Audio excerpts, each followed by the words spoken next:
Pretty much everyone wants to pull in a little extra cash, but it isn't easy to moonlight when you're already working full-time. Enter Chris Guillebeau, host of the podcast Side Hustle School. His tips on challenging the typical income stream, that's our featured story on the top of the list.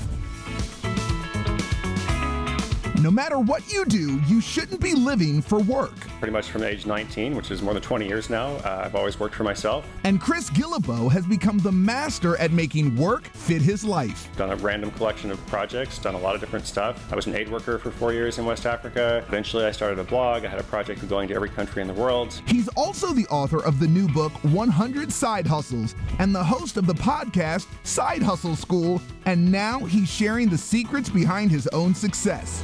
He says the first step is, people who are smart, they're also thinking long term. Well, if I don't actually get out of the situation that I'm in, I'm never going to be better off. And Chris has taken his own advice. Last job was working at FedEx when I was 19, in the middle of the night, loading boxes off a truck, making minimum wage. And then there was this new site called eBay.com that had just come out, and I sold some stuff from around my apartment. He was able to make around twice his hourly wage on eBay, so he quit his job. But he wanted to do something more with his life, so he followed the next step. You want to choose the right project.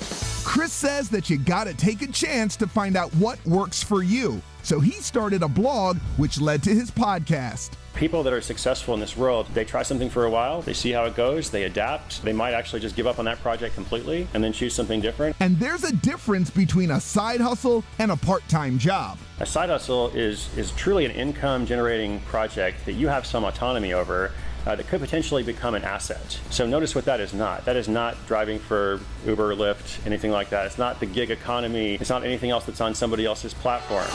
And the final step, forget your passion, follow your skills. People are often like, when I follow my passion. Chris says people tend to be passionate about the same things they're good at, but at the end of the day, it's about finding something that will really benefit you. You have connections, you have skills, you have experiences. There are things that you know that can be applied in a different way. Because nothing feels better than getting paid from your employer and having a little more on the side. It feels really empowering to have this source of income that's apart from your paycheck. Working to live instead of living to work is on the top of the list.